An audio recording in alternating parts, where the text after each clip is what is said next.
बेटा हुण आपां अध्याय 4 10वीं क्लास का अध्याय 4 की तैयारी करन जा रहे हैं। पैस वास्ते पंजाब अचीवमेंट सर्वे ਜਾਂ नैशनल अचीवमेंट सर्वे दोनों वास्ते ये क्वेश्चन काम आएंगे तुहाडे। मैं एक नंबर वाले सवाल चौथे चैप्टर के बना के तुहानूं समझा रहा कि किहड़े-किहड़े सवाल बनाए जा सकते हैं चौथे चैप्टर के विचों। जिवें कि सानूं चौथे चैप्टर के बारे सारी की सारी नॉलेज हो चुकी है कि चौथे चैप्टर के असीं दो घाती समीकरण वाले पढ़िया है, मूलों की प्रकृति बारे पढ़िया है कि डी का फार्मूला डिस्क्रिमिनेंट जो कि बी दी 2-4 होंदा है, जे ओ डी तो 0 तो वड्डा होंदा है तो मूल वास्तविक तो वख-वख होंदे ने, जे डी 0 तो छोटा होंदा है तो मूल वास्तविक नहीं होंदे ने, तो जे डी 0 के बराबर होंदा है तो मूल वास्तविक के बराबर होंदे ने। इस बारे असीं सारा कुछ पढ़ चुके हैं तो हुण सवालों को हल करते हैं। ध्यान नाल देखना है। हेठां दित्तियां समीकरणों विचों किहड़ी दो घाती समीकरण नहीं है। हुण तुहानूं सारिआं नूं पता कि दो घाती समीकरण वो होंदे ने जिहदी वड्डी तो वड्डी घात 2 होवे। देखो घात 2 है वड्डी घात, इत्थे घात देखो 3 आ गई है। इस करके ये जिहड़ी रकम है B, which of the following is not a quadratic equation. B साडे कोल क्वाड्रेटिक इक्वेशन दो घाती समीकरण नहीं है। दो घाती समीकरण की घात तुहानूं हुणे दस्सिआ कि दो घाती समीकरण की घात की हुंदी है, 2 हुंदी है बेटा। इस करके सी ऑप्शन साडा आंसर होवेगा। हुण अगला सवाल देखो, 3 घाती समीकरण की घात 3 घाती 2 घाती 2 घात वाली 3 घाती 3 घात वाली। सी ऑप्शन साडा आंसर होवेगा। The cubic equation has degree 3। अब बाय क्वाड्रेटिक बेटा बाय क्वाड्रेटिक भी इक्वेशन होंदी नहीं, जे बाय क्वाड्रेटिक इक्वेशन आ जाती है तो याद रखना उसकी डिग्री साढ़े कोल 4 होंदी है। इस गल का ध्यान रखियो। बहुपद x जमा 1 जमा 8 बराबर है, एक किहड़ी बहुपद है? लीनियर मतलब रेखी समीकरण है, क्वाड्रेटिक है या क्यूबिक है या बाय क्वाड्रेटिक है। ध्यान देखियो बेटा सारे। एक्स नूं असीं एक्स नाल गुणा किया, एक्स की घात 2 आ गई।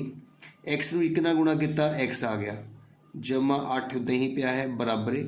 हुण एक्स जमा 2 तो एक्स माइनस 2 बेटा ए प्लस बी ए माइनस बी का फार्मूला होंदा है ए की घात 2 माइनस बी की घात 2। हुण देखो इधर भी एक्स की घात 2 है, इधर भी सारी रकम जो आप इधर ले आइए ध्यान देखना तुसीं। एक्स की घात 2 जमा एक्स जमा 8 माइनस एक्स की 2 जमा 4 बराबर 0, क्योंकि उधरली रकम जो आप खब्बे हाथ लैके आवांगे तो उहदे साइन जिहड़े चेंज हो जाएंगे। एक्स की घात 2 नाल एक्स की घात 2 बेटा कट्टे गया। हुण एक्स की घात 2 नाल जे एक्स की घात 2 नूं असीं कट सकते हैं तो साडे कोल देखो 2 घात खत्म हो गई है। साडे कोल सिर्फ एक एक्स बचिया है जिसकी घात कुछ ना होवे तो 1 मनी जाती है। इसका मतलब साडे कोल जिहड़ी समीकरण बचेगी वो लीनियर जां रेखी समीकरण होवेगी जिसकी घात 1 होंदी है बेटा। समझ लग गया बेटा। असीं दोनों पासे गुणा करके देखना होंदा है कि घात 2 खत्म होंदी है या बचती है।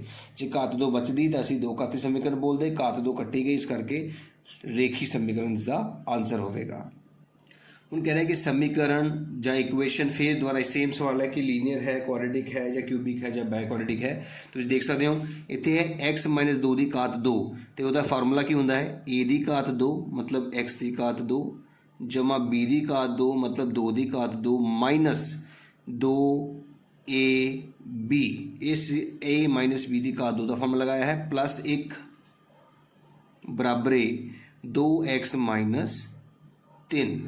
हुण तुसीं देख सकते हो एक्स की घात 2 जमा 4 माइनस 2 दूनी 4 एक्स, उधरों 2 एक्स ने उधर सद लिया माइनस का हो गया, 3 सद लिया तो प्लस का हो गया बराबर है 0। तुसीं देख सकते हो कि एक्स की घात 2 कट नहीं रहा, सिर्फ कल्ला ही एक्स की घात 2 है तो वड्डी तो वड्डी घात साडे कोल किहड़ी है 2 घात है। इस करके दो घाती समीकरण या क्वाड्रेटिक इक्वेशन होवेगी। पूरा सॉल्व करने की लोड़ नहीं है बेटा। असीं मल्टीपल चॉइस क्वेश्चन कर रहे हैं, 4 ऑप्शनों के विचों एक टिक करना है। जदों ही पता लगा कि साडा की आंसर हो सकता असीं उसनूं टिक करना हुंदा है। अगला सवाल देखो बेटा ध्यान नाल, दो घाती समीकरण दे मूल बेटा ध्यान नाल देखना। हुण देखो 6x की 2 माइनस एक्स माइनस 2 इसनूं असीं हल करन लई मिडल टर्म स्प्लिटिंग या गुणनखंड विधि तुहानूं कराई सी कि 6 नूं पहले अखर नूं अखीरले अखर नाल गुणा करदे हां, माइनस दे 12 आ गए बेटा।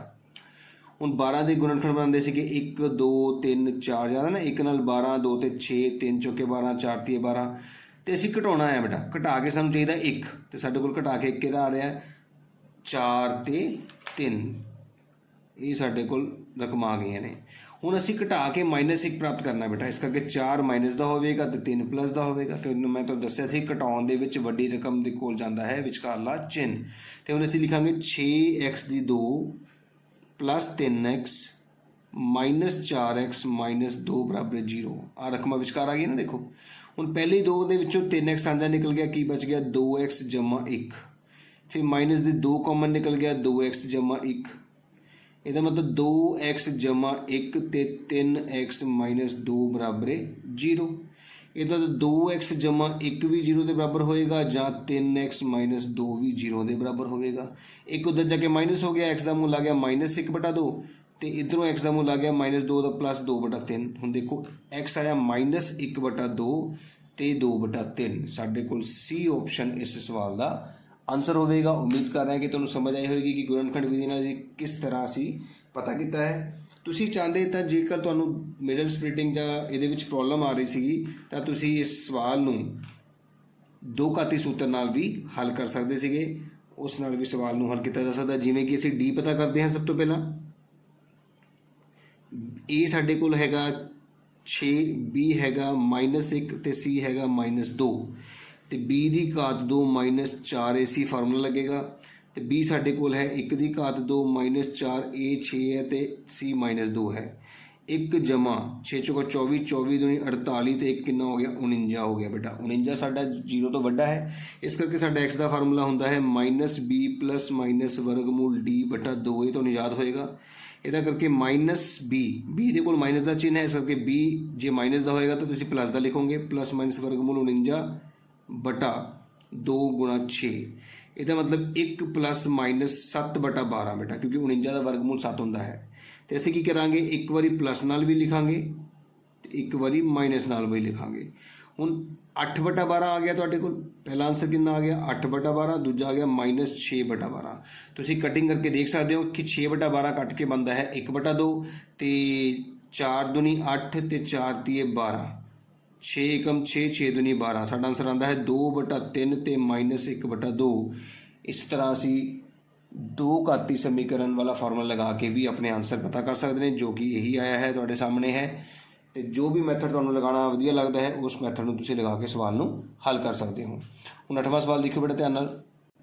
ਸਵਾਲ ਕਹਿ ਰਿਹਾ ਕਿ ਜੇ ਸਮੀਕਰਨ ਦੇ ਮੂਲ ਬਰਾਬਰ ਹੋਣ, ਤੁਹਾਨੂੰ ਮੈਂ ਪਹਿਲਾਂ ਹੀ ਦੱਸ ਚੁੱਕਿਆ ਹਾਂ ਕਿ ਜੇ D 0 ਦੇ ਬਰਾਬਰ ਹੋਵੇ ਤਾਂ ਹੀ ਮੂਲ ਬਰਾਬਰ ਹੁੰਦਾ ਹੈ। ਜਿੱਥੇ ਵੀ ਮੂਲ ਬਰਾਬਰ ਆ ਗਿਆ ਉੱਥੇ ਸਮਝ ਲਓ D = 0 ਕਰਨਾ ਹੈ। ਜਿੱਥੇ ਵੀ ਰੂਟਸ ਆਰ ਇਕੁਅਲ ਰੂਟਸ ਦਾ ਮਤਲਬ ਹੁੰਦਾ D = 0। ਹੁਣ ਸਮੀਕਰਨ ਦੇ ਵਿੱਚ ਦੇਖੋ A ਕਿੰਨਾ ਹੈ, ਤੁਹਾਡੇ ਕੋਲ A ਹੈਗਾ ਹੈ ਬੇਟਾ 2, B ਹੈਗਾ ਤੁਹਾਡੇ ਕੋਲ K ਤੇ C ਹੈਗਾ ਤੁਹਾਡੇ ਕੋਲ 3 ਤੇ ਅਸੀਂ D ਨੂੰ 0 ਦੇ ਬਰਾਬਰ ਕਰਨਾ ਹੈ। ਮਤਲਬ B ਦੀ ਘਾਤ 2 -4AC ਨੂੰ 0 ਦੇ ਬਰਾਬਰ ਕਰਨਾ ਹੈ। ਇਹਦਾ ਮਤਲਬ B ਸਾਡੇ ਕੋਲ K ਦੀ ਘਾਤ 2 -4A ਤੁਹਾਡੇ ਕੋਲ 2 ਹੈ ਤੇ C ਤੁਹਾਡੇ ਕੋਲ 3 ਹੈ ਬਰਾਬਰ 0 ਤੇ K ਦੀ ਘਾਤ 2 -4 दूनी 8 × 24 ਬਰਾਬਰ 0। ਇਹਦਾ ਮਤਲਬ ਤੁਹਾਡੇ ਕੋਲ K ਦੀ ਘਾਤ 2 ਆ ਗਿਆ 24 ਦੇ ਬਰਾਬਰ ਤੇ K ਆ ਗਿਆ ਵਰਗਮੂਲ 24। ਤੁਹਾਨੂੰ ਮੈਂ ਦੱਸਿਆ ਸੀ ਵਰਗਮੂਲ ਦੇ ਬਾਹਰ ਹਮੇਸ਼ਾ ਪਲੱਸ ਮਾਈਨਸ ਲੱਗਦਾ ਹੈ ਤੇ ਅਸੀਂ 24 ਦੇ ਜੇ ਗੁਣਨਖੰਡ ਬਣਾਈਏ ਬੇਟਾ 2 ਦੇ ਪਹਾੜੇ ਤੇ 24 12 ਤੇ ਆਉਂਦਾ ਹੈ, 2 ਤੇ 6 ਤੇ ਆਉਂਦਾ ਹੈ, 2 ਤੇ 3 ਤੇ ਆਉਂਦਾ, 3 ਤੇ 1 ਤੇ ਆਉਂਦਾ ਹੈ। ਜੋੜਾ ਸਿਰਫ 2 ਦਾ ਬਣਿਆ ਹੈ, 2 ਬਾਹਰ ਨਿਕਲ ਜਾਏਗਾ ਤੇ ਵਰਗਮੂਲ ਵਿੱਚ 2 ਤੇ 6 ਰਹਿ ਜਾਏਗਾ ਬੇਟਾ। ਤੁਸੀਂ ਦੇਖ ਸਕਦੇ ਹੋ ਸਾਡੇ ਕੋਲ D ਆਪਸ਼ਨ ਹੀ ਜਿਹੜਾ ਆਨਸਰ ਹੋਵੇਗਾ। 9ਵਾਂ ਸਵਾਲ ਕਰਨ ਜਾ ਰਹੇ ਹਾਂ, ਧਿਆਨ ਨਾਲ ਦੇਖਣਾ ਤੁਸੀਂ। ਦੋ ਘਾਤੀ ਸਮੀਕਰਨ ਦੇ ਸ਼ਿਫਰਾਂ ਦਾ ਜੋੜਫਲ ਬੇਟਾ ਤੁਹਾਨੂੰ ਸਾਰਿਆਂ ਨੂੰ ਸਮਝਾਇਆ ਕਿ ਜੋੜਫਲ ਦਾ ਫਾਰਮੂਲਾ ਜਿਹੜਾ ਹੁੰਦਾ ਹੈ -b/a ਹੁੰਦਾ ਹੈ ਤੇ ਗੁਣਨਫਲ ਦਾ ਫਾਰਮੂਲਾ c/a ਹੁੰਦਾ ਹੈ। ਮਤਲਬ ਜੋੜਫਲ ਲਈ ਤੁਸੀਂ ਦੂਜੀ ਰਕਮ ਬਟਾ ਪਹਿਲੀ ਰਕਮ ਲਿਖਦੇ ਹੋ ਤੇ ਸਾਈਨ ਚੇਂਜ ਕਰਦੇ ਹੋ। ਜੋੜਫਲ ਦੇ ਵਿੱਚ ਮਾਈਨਸ ਲੱਗਾ ਹੁੰਦਾ, ਇਸ ਕਰਕੇ ਸਾਈਨ ਚੇਂਜ ਹੁੰਦਾ। ਇਹਦਾ ਮਤਲਬ ਪਲੱਸ ਦੇ 9/3। ਜੇ ਜੋੜਫਲ ਤੁਹਾਡਾ ਕੀ ਆ ਰਿਹਾ ਹੈ, ਜੋੜਫਲ ਤੁਹਾਡਾ ਆ ਰਿਹਾ ਹੈ 9 ਮਾਈਨਸ ਦਾ ਹੈ ਤਾਂ ਤੁਸੀਂ ਪਲੱਸ ਦਾ ਲਿਖਣਾ ਹੈ /3। ਕੱਟ ਕੇ 3 ਆ ਗਿਆ।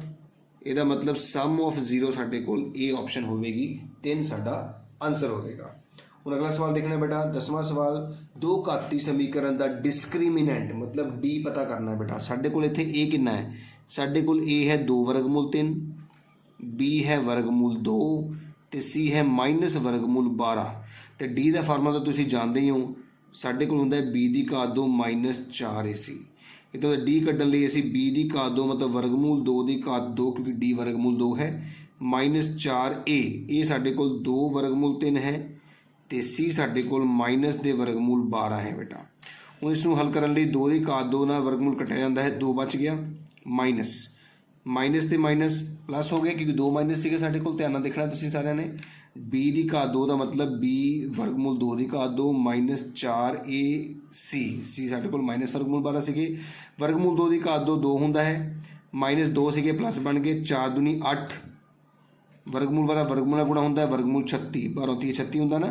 ਇਹਦਾ ਆਨਸਰ ਆ ਗਿਆ 2 ਜਮਾ 8 36 ਦਾ वर्गमूल ਸਾਰਿਆਂ ਨੂੰ ਪਤਾ 6 ਹੁੰਦਾ ਬੇਟਾ 8 6 48 ਇਹਦਾ ਮਤਲਬ ਸਾਡੇ ਕੋਲ 2 ਜਮਾ 48 ਆ ਗਿਆ ਜੋ ਹੁੰਦਾ ਹੈ 50।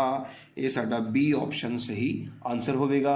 ਅਗਲਾ ਸਵਾਲ ਦੇਖਣਾ ਬੇਟਾ x ਦੀ ਘਾਤ 2 ਧਿਆਨ ਨਾਲ ਦੇਖੋਗੇ ਸਾਰੇ x ਦੀ ਘਾਤ 2 ਮਾਈਨਸ 1 ਨਾਲ x ਨੂੰ ਗੁਣਾ ਕੀਤਾ 1x फिर माइनस वर्गमूल 2x जमा वर्गमूल 2 ਦੇ मूल पता करने ने बराबर 0 भी दिता होया है। ध्यान ਨਾਲ देखना है सारे ने पहले अखਰਾਂ ਦੇ ਵਿੱਚੋਂ ਅਸੀਂ x ਸਾਂਝਾ ਕੱਢਿਆ ਤੇ ਸਾਡੇ ਕੋਲ ਇੱਥੋਂ x ਬਚ ਗਿਆ ਇਧਰੋਂ ਸਿਰਫ -1 ਬਚਿਆ है। फिर माइनस वर्गमूल 2 ਸਾਂਝਾ ਕੱਢ ਲਿਆ ਤਾਂ ਵੀ ਸਾਡੇ ਕੋਲ x -1 ਹੀ ਬਚਿਆ है बेटा। ਇਹਦਾ ਮਤਲਬ ਸਾਡੇ ਕੋਲ x -1 ਤੇ x वर्गमूल 2 बराबर 0 ਹੋਵੇਗਾ ਜਾਂ ਤਾਂ x -1 0 ਦੇ ਬਰਾਬਰ ਹੋਵੇਗਾ ਜਾਂ x माइनस वर्गमूल 2 0 ਦੇ ਬਰਾਬਰ ਹੋਵੇਗਾ। ਇੱਥੋਂ x ਦਾ ਮੂਲ ਸਾਡੇ ਕੋਲ 1 ਆ ਗਿਆ ਹੈ ਇੱਥੋਂ x ਦਾ वर्गमूल 2 ਆ ਗਿਆ ਹੈ। ਇਹਦਾ ਮਤਲਬ 1 ਤੇ वर्गमूल 2 ਇਹ ਆਪਸ਼ਨ ਸਾਡਾ ਆਨਸਰ ਇਸ ਸਵਾਲ ਦਾ ਹੋਵੇਗਾ। ਉਮੀਦ ਕਰ ਰਹੇ ਹਾਂ ਕਿ ਤੁਹਾਨੂੰ ਚੌਥਾ ਚੈਪਟਰ ਸਮਝ ਆ ਰਿਹਾ ਹੋਵੇਗਾ। ਹੁਣ ਆਪਾਂ ਅਗਲਾ ਸਵਾਲ ਕਰਦੇ ਹਾਂ। ਧਿਆਨ ਨਾਲ ਦੇਖਿਓ ਬੇਟੇ ਸਮੀਕਰਨ ਦੇ ਮੂਲ ਪੁੱਛੇ ਜਾ ਰਹੇ ਨੇ ਤੁਹਾਨੂੰ ਸਾਹਮਣੇ ਆਨਸਰ ਦਿੱਤੇ ਨੇ। ਇੱਕ ਹੋਰ ਤਰੀਕਾ ਵੀ ਹੈ ਬੇਟਾ ਮੂਲ ਪਤਾ ਕਰਨ ਦਾ। ਇੱਕ ਤਾਂ ਤਰੀਕਾ ਸਾਡਾ ਗੁਣਨਖੰਡ ਵਿਧੀ ਰਾਹੀਂ ਹੈ ਹੀ ਹੈ ਜਾਂ ਫਿਰ ਅਸੀਂ ਦੋ ਘਾਤੀ ਸੂਤਰ ਨਾਲ ਵੀ ਪਤਾ ਕਰ ਲੈਂਦੇ ਹਾਂ। ਇੱਕ ਹੋਰ ਤਰੀਕਾ ਦੱਸ ਰਿਹਾ ਧਿਆਨ ਨਾਲ ਦੇਖੋ ਇਸ ਸਮੀਕਰਨ ਦਾ ਜੋੜਫਲ ਕੀ ਹੋਏਗਾ ਸ਼ਿਫਰਾਂ ਦਾ ਜੋੜਫਲ ਮਤਲਬ ਐਲਫਾ ਜਮਾ ਬੀਟਾ ਜਿਹਨੂੰ ਕਹਿੰਦੇ ਆਪਾਂ। ਮੈਂ ਤੁਹਾਨੂੰ ਦੱਸਿਆ ਦੂਜੀ ਰਕਮ ਦਾ ਸਾਈਨ ਚੇਂਜ ਕਰਨਾ ਹੈ ਤੇ ਪਹਿਲੀ ਰਕਮ ਥੱਲੇ ਲਿਖਣੀ ਹੈ 2/1 ਹੈ ਨਾ। ਤੇ ਇसी ਸਮੀਕਰਨ ਦਾ ਸ਼ਿਫਰਾਂ ਦਾ ਗੁਣਨਫਲ ਕੀ ਹੁੰਦਾ ਹੈ ਕੋਈ ਸਾਈਨ ਚੇਂਜ ਨਹੀਂ ਕਰਨਾ ਤੀਜੀ ਰਕਮ ਤੇ ਪਹਿਲੀ ਰਕਮ ਤੀਜੀ ਰਕਮ ਬਟਾ ਪਹਿਲੀ ਰਕਮ। ਇਹਦਾ ਮਤਲਬ ਦੋ ਸ਼ਿਫਰਾਂ ਦਾ ਜੋੜਫਲ 2 ਹੈ ਤੇ ਗੁਣਨਫਲ 1 ਹੈ। ਦੇਖੋ ਜਰਾ जोड़ के 2 आवे देखो जोड़ के 2 आऊगा 1 जमा 1 तो गुणा करके 1 आवे बिल्कुल सही बेटा साडा सी ऑप्शन होगा। इस तरह भी असी पता लगा सकते हैं। अगला सवाल देखो समीकरण के मूल फिर सारा मूल पूछे जा रहे हैं ध्यान देखियो सारे। हुण इस समीकरण जो असी लिखीए तो a the 2 b the 2 x दी 2 जमा b the 2 x minus a the 2 x minus 1 होगी।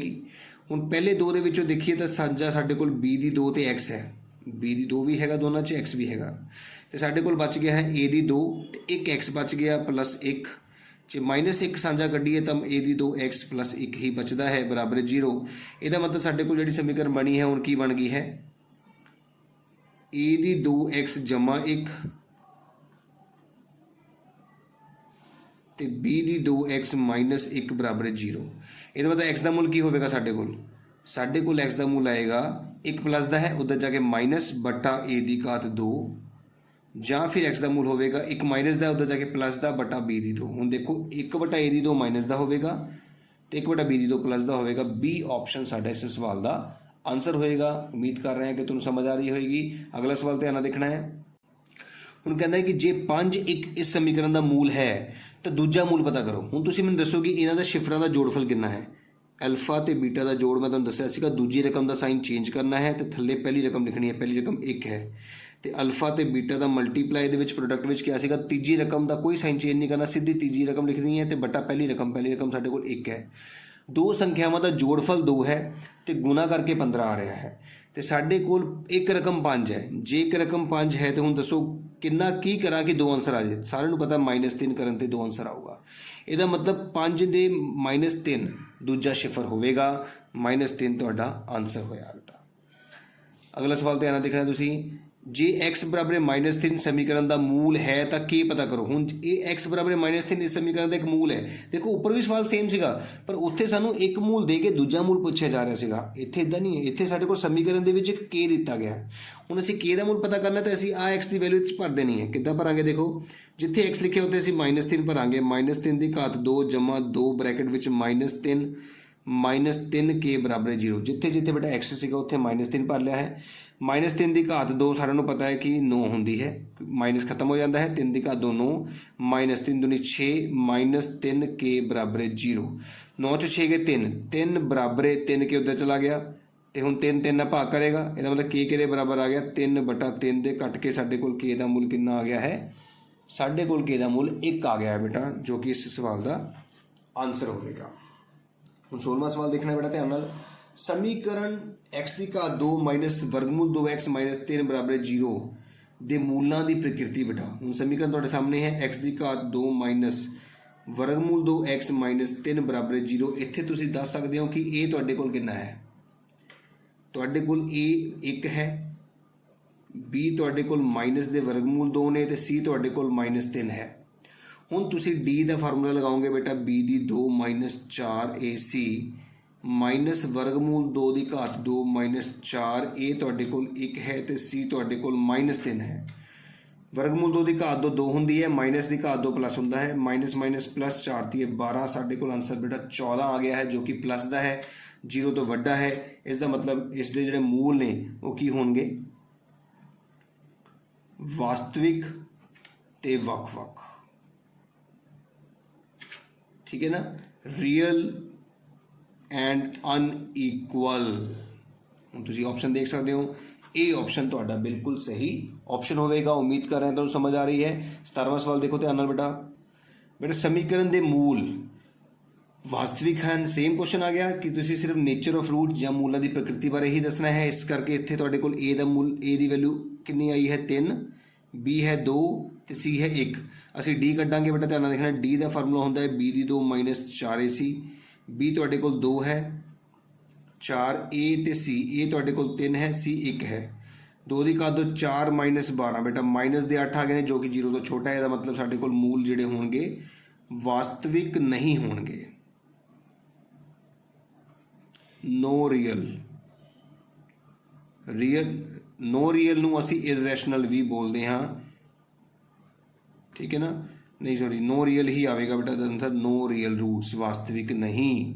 क्लियर बेटा, नो रियल मतलब रियल नहीं, इरेशनल नहीं बोलना। ठीक है, अगला सवाल देखो बेटा, हेठा दित्तियां किहड़ी समीकरणों के मूलों का जोड़ -4 है। हुण देख लो मूलों का जोड़, मैं तुहानूं की समझाया सीगा, सारे दा कटदे हां। दूजी रकम का साइन चेंज करना है -4, तो पहली सेम लिखनी है, पहली तुहाडी -1 है तो ये तो +4 आएगा ना, इसका मतलब ये नहीं हो सकता। दूजी रकम का साइन चेंज, जोड़ पता करना, जो भी मूलों का जोड़ पता करना, दूजी रकम का साइन चेंज करना है तो पहली का सेम लिखनी है। +4 आया, ये भी साढ़े कोल मूलों का जोड़ नहीं हो सकता। +4 का -4 बन गया तो बटा 1, बिल्कुल सही साढ़े कोल मूलों का जोड़ -4 आ चुका है, तो ये साढ़े कोल सही समीकरण होगी। हेठा दिते समीकरण विचों किस दे शिफरां दा गुणनफल -6 है। हुण गुणनफल विच कोई साइन चेंज नहीं होंदा। तीजी बटा पहली 7/1, 6/1, हुण इधर तो तीजी रकम ही है नहीं, 0, -6/1। हुण तुसीं देखो की है, -6/1 बिल्कुल सही है। ये 3 साडी समीकरण का गुणनफल -6/1 नहीं है। समझ आ रहा है बेटा, जो भी गुणनफल पता करना है तीजी बटा पहली, ठीक है ना, तो जो भी जोड़फल पता करना है तो दूजी बटा पहली पर साइन चेंज करना होता है। जे दिती समीकरण दे शिफरां का जोड़फल 10 होवे, if sum of the root is 10, sum of root जोड़फल, फिर वही गल, दूजी रकम का साइन चेंज करना है, -5 हो गया +5 बटा 1, किहदे बराबर रखांगे जोड़फल 10 के बराबर बेटा। ਇਹਦਾ मतलब -5 10 के बराबर हो गए, तो के आ गया 10 बटा -5 कट के साढ़े को आ गया -2। ये ऑप्शन साडा आंसर होगा। जे दिती समीकरण के शिफरां का गुणनफल -4 है बेटा, गुणनफल मैं दस्सिया सी तीजी रकम बटा पहली रकम, 8 बटा -8, तीजी रकम -8 है बटा के, ये साइन चेंज नहीं करते, बराबर -4 तो तिरछी गुणा करते हैं, साढ़े कोल की आ गया माइनस कट्टे गए ने, 4 के बराबर 8, तो के साढ़े कोल आ गया 8 बटा 4 कट के आ गया के का मुल 2। तीजा ऑप्शन बेटा साडा सही, बिल्कुल सही आंसर है। अगला सवाल है बेटा, जे दिती समीकरण का एक मूल दूजी के उल्ट है, ध्यान ਨਾਲ सुनना है, एक मूल जे अल्फा है तो दूजा 1/α है, उल्टा है। एक मूल दूजे का रेसिप्रोकल है, रेसिप्रोकल ऑफ अदर। ज़्यादा जो भी रेसिप्रोकल ऑफ अदर होएगा तो एक अल्फा तो दूजा बीटा नहीं मानना, 1/α लेना है। हुण तुसीं गुणनफल पता करो, क्योंकि अल्फा तो 1/α जो गुणा करिए तो साढ़े को एक आता है ना, तो गुणनफल मैं फॉर्मूला की दस्सिया कि तीजी रकम सेम लिखनी है तो पहली रकम सेम लिखनी है। अल्फा कट्टे गए तो के का मूल साढ़े को 5 आ गया बेटा, जो कि साडा आंसर है। याद रखना बेटा, जो भी रेसिप्रोकल वाला सवाल आएगा तो तुहाडे कोल पहला तो अखीरला अखर सेम होता है, इस गल का ध्यान रखियो। जे दिती समीकरण के शिफर बराबर हैं तो के का मूल पता करो। मैं तुहानूं दस्सिया शिफर बराबर कदों होंदे ने, जदों डी 0 के बराबर रखा जाए। ए तुहाडे कोल कितना है इस सवाल दे विच, ए तुहाडे कोल 1 है, बी तुहाडे कोल -3 के है, ਸੀ ਤੁਹਾਡੇ ਕੋਲ 9 ਹੈ ਤੇ ਅਸੀਂ ਡੀ ਦਾ ਫਾਰਮੂਲਾ ਜਾਣਦੇ ਹਾਂ, ਉਹ ਹੁੰਦਾ ਹੈ ਬੀ ਦੀ 2 ਮਾਈਨਸ 4ac ਤੇ ਬੀ ਸਾਡੇ ਕੋਲ ਹੈ 3k, ए है 1 ਤੇ c है 9, ਬਰਾਬਰ ਰੱਖਣਾ ਹੈ ਅਸੀਂ 0 ਦੇ। ਹੁਣ 3k ਦੀ ਘਾਤ 2 ਸਾਰਿਆਂ ਨੂੰ ਪਤਾ ਹੈ 9k ਦੀ ਘਾਤ 2 ਮਾਈਨਸ 36 ਬਰਾਬਰ 0 ਹੋਵੇਗਾ, ਤਾਂ 9k ਦੀ 2 ਬਰਾਬਰ 36 ਆ ਗਿਆ, ਮਾਈਨਸ ਦਾ ਉਧਰ ਪਲੱਸ ਹੋ ਗਿਆ, ਇਹਦਾ ਮਤਲਬ k ਦੀ ਘਾਤ 2 ਤੁਹਾਡੇ ਕੋਲ 4 ਆ ਗਿਆ।